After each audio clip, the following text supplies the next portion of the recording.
Hello friends, कैसे आप लोग। आई होप यू कि अच्छे होंगे और आप लोग की पढ़ाई अच्छी चल रही होगी। चलिए आज के वीडियो में हम कवर करने वाले हैं बायोलॉजी के पीवाई क्वेश्चन।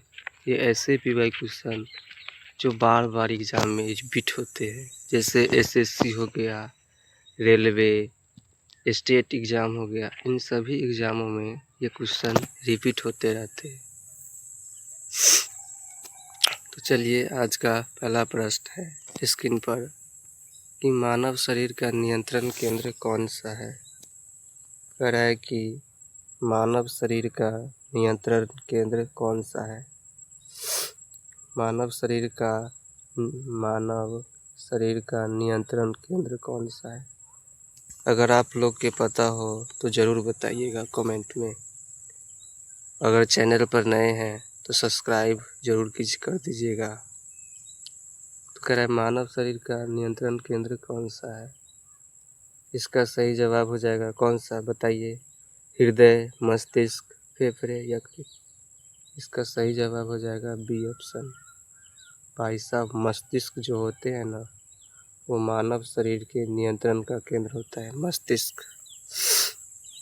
अगला प्रश्न है दूसरा नंबर क्वेश्चन। कहता है लाल रक्त कणों आरबीसी में कौन सा धातु पाया जाता है। तो लाल रक्त कणों आरबीसी में कौन सा धातु पाया जाता है। तांबा, लोहा, जस्ता, कैल्शियम। इसका भी सही जवाब हो जाएगा बी ऑप्शन। भाई साहब, लोहा जो होते हैं वो इसमें पाए जाते हैं, लाल रक्त कणों में लोहा। अगला प्रश्न है तीसरा नंबर प्रश्न। इंसुलिन का स्राव किस ग्रंथि से होता है। इंसुलिन का स्राव किस ग्रंथि से होता है। भाई साहब बताइए अगर आपको पता है तो। अधिवृक्क ग्रंथि, अग्नाशय, थायराइड या पिट्यूटरी। इसका सही जवाब हो जाएगा बी ऑप्शन। कौन सा, अग्नाशय ग्रंथि से होता है इंसुलिन का स्राव। अगला नेक्स्ट क्वेश्चन, चौथा नंबर प्रश्न। रक्त का थक्का जमाने में कौन सा विटामिन सहायक होता है। रक्त का थक्का जमाने में कौन सा विटामिन सहायक होता है। विटामिन ए, विटामिन डी या विटामिन के या विटामिन ई। इसका सही जवाब हो जाएगा विटामिन के सी ऑप्शन, ये सही हो जाएगा। अगला पाँचवा कहता है कि लाल रक्त कोशिकाओं का जीवन काल कितना होता है। लाल रक्त कोशिकाओं का जीवन काल कितना होता है। 60 दिन, 90 दिन, 100 दिन, 120 दिन। तो ये 5 का आंसर हो जाएगा डी, 120 दिन जैसे कि लाल रक्त कोशिकाओं का जीवन काल होता है। अगला प्रश्न क्वेश्चन नंबर 6। मानव शरीर की सबसे बड़ी ग्रंथि कौन सा है। भाई साहब, मानव शरीर की सबसे बड़ी ग्रंथि कौन सा है, बताइए। थायराइड होगा या यकृत, लीवर, अग्नाशय या अधिवृक्क। इसका सही जवाब हो जाएगा बी ऑप्शन। यकृत जो होता है, लीवर, ये मानव शरीर की सबसे बड़ी ग्रंथि होता है, ग्लैंड। सातवां प्रश्न है कि पौधे अपने भोजन का निर्माण किस प्रक्रिया से करते हैं। पौधे अपने भोजन का निर्माण किस प्रक्रिया से करते हैं। ये बहुत ही इम्पोर्टेंट क्वेश्चन है और आसान भी है। किस प्रक्रिया से, पाचन से, प्रकाश संश्लेषण, श्वसन या प्रासरण। इसका सही आंसर हो जाएगा बी, प्रकाश संश्लेषण के द्वारा। पौधे जो होते हैं, हरे पौधे, वो अपना भोजन प्रकाश संश्लेषण के द्वारा बनाते हैं। अगला है मानव शरीर में कितनी हड्डियां होती है। मानव शरीर में मानव शरीर में कितनी हड्डियां होती है। 200, 206, 208, 210। इसका सही जवाब हो जाएगा बी ऑप्शन। जनरल मानव शरीर में 208 हड्डियां होती है। यदि यहीं पर बच्चे में पूछे, तो बच्चे में 208 होते, और जनरल मानव में पूछ रहा है तो 206 हो जाएंगे, बच्चे में 8। अगला प्रश्न है 9वां। कहता है 9वां नंबर प्रश्न कि रक्त का द्रव भाग क्या कहलाता है। रक्त का जो द्रव भाग है वह क्या कहलाता है। बहुत ही आसान प्रश्न है। रक्त का द्रव भाग क्या कहलाता है। Plasma, platelet, serum, haemoglobin. Option number A सही। प्लाज्मा जो है रक्त का द्रव भाग कहलाता है। क्वेश्चन नंबर 10 कहता है हृदय की धड़कन को नियंत्रित करने वाली गैस कौन सी है। कौन सी गैस है जो हृदय की धड़कन को नियंत्रित करती है। ओ भाई साहब, हृदय की धड़कन को नियंत्रित करने वाली गैस कौन सी है। Option number B, carbon dioxide.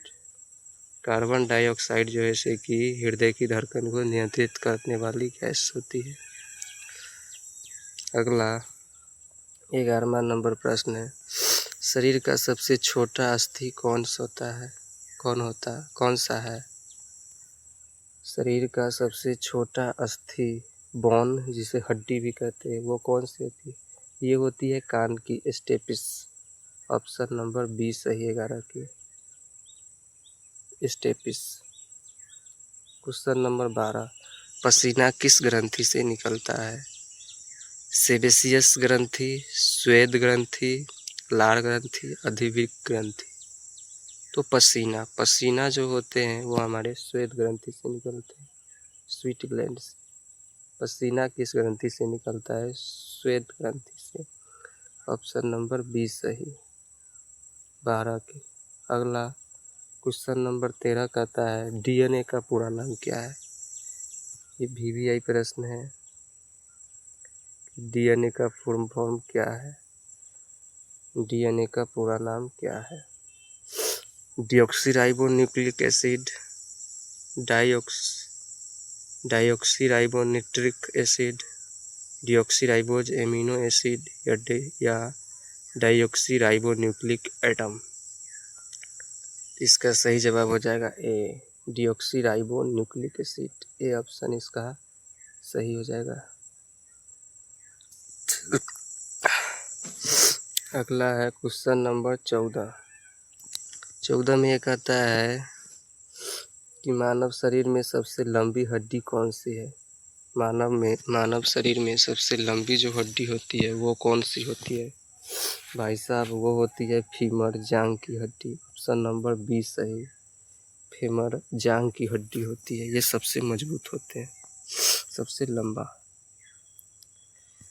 कह दृष्टि के लिए कौन सा विटामिन आवश्यक है। दृष्टि के लिए वह जो आँख से दिखाई दे ज़्यादा दूर तक, इसके लिए दृष्टि के लिए कौन सा विटामिन आवश्यक है। ये हो जाएगा विटामिन बी, जो इसकी कमी से बेरी रोग नहीं हो जाता है आँखों का। न दृष्टि के लिए कह रहा है, सॉरी, दृष्टि के लिए कौन सा विटामिन आवश्यक है। ये हो जाएगा option number A, vitamin A. ये जो है कि ये दृष्टि के लिए आवश्यक है।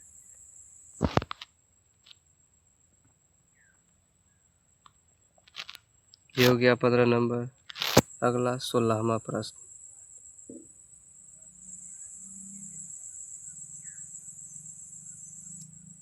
सोलह नंबर प्रश्न ये कहता है कि मलेरिया किसके काटने से फैलता है।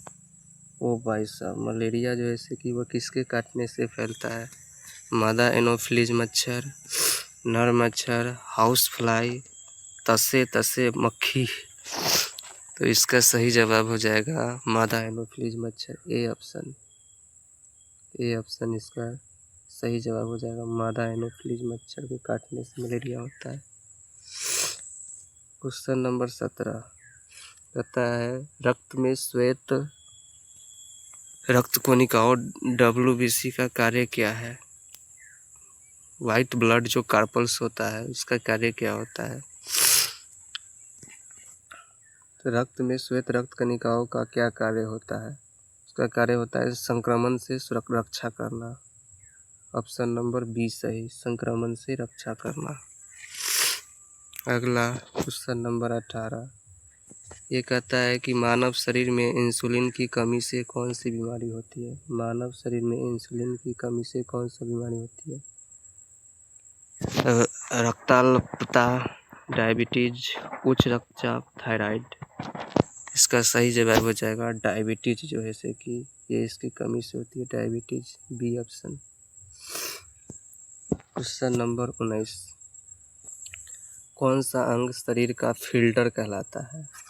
भाई साहब बी, गुर्दा जो होता है ना, किडनी, वह शरीर का फिल्टर अंग कहलाता है, गुर्दा, किडनी। लास्ट क्वेश्चन आज का, कि पौधों में जल के ऊपर जाने की प्रक्रिया क्या कहलाती है? पौधों में जल के ऊपर जाने की प्रक्रिया क्या कहलाती है?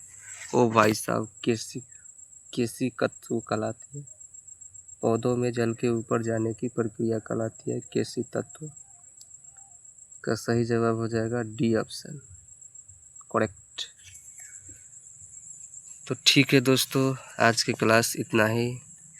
अगर ये वीडियो आपको अच्छा लगा हो तो कमेंट में ज़रूर बताइए, ताकि मैं आगे भी ऐसे क्वेश्चन पीवाई को आपको कराते रहें, जिससे आपके एग्ज़ाम के जो ऐसे कि जीके जीएस का जो क्वेश्चन हो वो आपको 100 में 100 मार्क्स लाइएगा, ये पीवाई क्वेश्चन करके। अगर अच्छा लगा हो तो चैनल को सब्सक्राइब ज़रूर कीजिएगा, लाइक ज़रूर कीजिएगा और दोस्तों के साथ ज़रूर शेयर करें। थैंक्स।